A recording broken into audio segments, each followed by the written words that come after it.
जय माता दी मित्रों, आप सभी को चैत्र नवरात्रि की हार्दिक शुभकामनाएं। चैत्र नवरात्रि इस बार साल 2025 में 9 दिन की नहीं बल्कि 8 दिन की होने वाली है और मान्यता है कि इस अवधि में अगर सच्चे भाव से माँ भगवती की उपासना की जाए तो न केवल जीवन में सुख समृद्धि बल्कि घर, परिवार और कैरियर में भी बहुत अच्छे परिणामों की प्राप्ति होती है।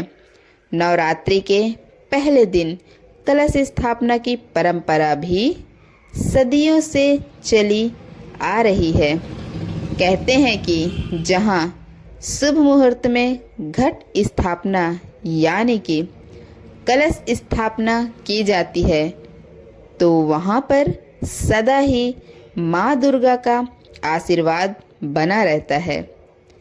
उस घर में या परिवार के सदस्यों पर संकटों के बादल कभी नहीं मंडराते हैं। इसलिए भक्त अपनी श्रद्धा और सामर्थ्य के अनुसार नवरात्रि के दिनों में माँ भगवती के 9 अलग अलग रूपों की पूजा अर्चना करके उपवास भी रखते हैं। तो चलिए आपको बताते हैं इस बार चैत्र नवरात्र 2025 कब से प्रारंभ होंगी और कब समाप्त होंगी, अष्टमी और नवमी तिथि कब रहेगी और कलश स्थापना का शुभ मुहूर्त क्या रहेगा। इस बार तिथियों की गड़बड़ के कारण आपके मन में यह प्रश्न भी जरूर होगा कि नवरात्रि में किस दिन किस देवी माँ की पूजा की जाएगी और अष्टमी और नवमी तिथि क्या इस बार एक ही दिन पड़ रही है या फिर अलग अलग दिन में अपने मुहूर्त के अनुसार ही पूजा की जाएगी। साल 2025 में चैत्र नवरात्रि प्रारंभ होगी 30 मार्च दिन रविवार से और चैत्र नवरात्रि व्रत समाप्त होंगे 6 अप्रैल दिन रविवार को, यानी कि रविवार के दिन से ही व्रत प्रारंभ होंगे और जब भी रविवार के दिन से व्रत प्रारंभ होते हैं तो ऐसे में माँ दुर्गा की सवारी हाथी माना जाता है। दिनों के आधार पर माता की सवारी निर्धारित होती है और हाथी पर आगमन बहुत ही शुभ संकेत देता है। हाथी पर ही इस बार माता प्रस्थान भी करेंगी। प्रतिपदा तिथि 29 मार्च दिन शनिवार को शाम 4:28 से प्रारंभ होगी और प्रतिपदा तिथि समाप्त होगी 30 मार्च दिन रविवार को दोपहर 12:49 पर। प्रतिपदा तिथि में कलश की स्थापना हमेशा शुभ मुहूर्त में करनी चाहिए और कलश स्थापना का शुभ मुहूर्त रहेगा सुबह 6:13 से 10:22 तक। इसके अलावा अभिजीत मुहूर्त को भी कलश स्थापना के लिए बहुत ही उत्तम मुहूर्त माना जाता है, जो कि दोपहर 12:01 से 12:50 तक रहेगा। और इस बार अष्टमी तिथि यानी दुर्गा अष्टमी का व्रत रहेगा 5 अप्रैल दिन शनिवार को और रामनवमी यानी दुर्गा नवमी 6 अप्रैल दिन रविवार को मनाई जाएगी। कलश विसर्जन, दुर्गा विसर्जन और नवरात्रि व्रत का पारण किया जाएगा। 7 अप्रैल दिन सोमवार को दशमी तिथि, 6 अप्रैल दिन रविवार को शाम 7:24 से प्रारंभ होकर अगले दिन यानी 7 अप्रैल सोमवार को रात 8 बजे तक समाप्त होगी।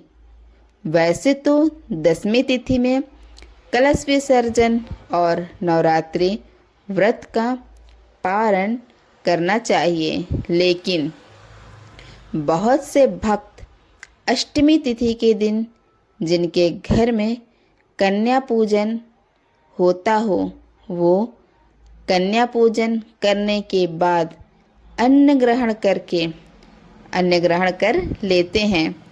तो कुछ लोग नौमी तिथि के दिन कन्या पूजन करके अन्न ग्रहण कर लेते हैं और फिर नौमी तिथि को ही शाम के समय सूर्यास्त से पहले पहले कलश विसर्जन भी कर लेते हैं। ऐसे में अगर हो सके तो आपको 10वीं तिथि के दिन ही माता की चौकी हटानी चाहिए। कलश का विसर्जन भी 10वीं तिथि को ही करना चाहिए। अगर बात करें इस बार नवरात्रि में किस दिन किस देवी माँ की पूजा की जाएगी, तो इस बार जैसा कि आप जानते ही हैं 30 मार्च से नवरात्रि प्रारंभ होंगी। तो इस दिन तो घट स्थापना और माँ शैलपुत्री की पूजा की जाएगी।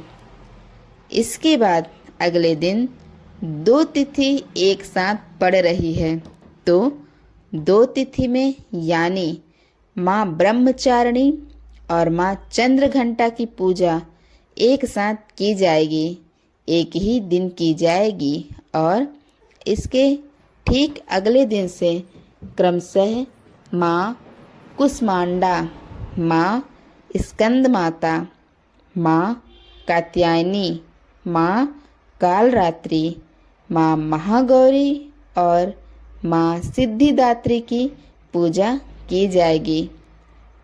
अगर आप नवरात्रि के व्रत रखते हैं तो इस बात का आपको विशेष ध्यान देना है कि नवरात्रि में केवल और केवल दूसरे दिन 2 देवियों की पूजा एक साथ की जाएगी।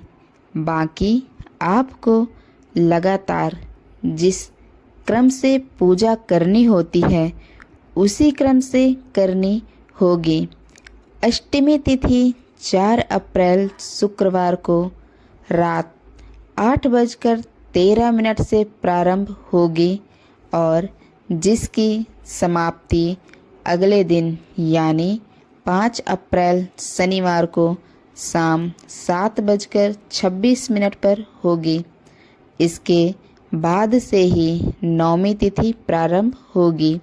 तो ऐसे में आप ध्यान जरूर रखिएगा कि माँ महागौरी की पूजा यानी अष्टमी तिथि की पूजा आपको 5 अप्रैल दिन शनिवार को करनी है। नौमी तिथि 5 अप्रैल शनिवार को शाम 7:27 से प्रारंभ होगी और अगले दिन यानी 6 अप्रैल रविवार को शाम 7:23 पर समाप्त होगी। तो ऐसे में उदय तिथि के अनुसार जो नौमी तिथि प्राप्त होगी वह होगी 6 अप्रैल दिन रविवार को और इसी दिन माँ सिद्धिदात्री की पूजा की जाएगी और नौमी व्रत का भी इसी दिन व्रत रखा जाएगा। अगर यह जानकारी आपको अच्छी लगी हो तो वीडियो को लाइक करके कमेंट बॉक्स में जय माता दी भी ज़रूर लिखिएगा। धन्यवाद। हमारे चैनल में ऐसे ही जुड़े रहिए ताकि आपको नवरात्रि से रिलेटेड बहुत सारी जानकारियाँ मिलती रहें। धन्यवाद दोस्तों। जय माता दी कमेंट ज़रूर कीजिएगा।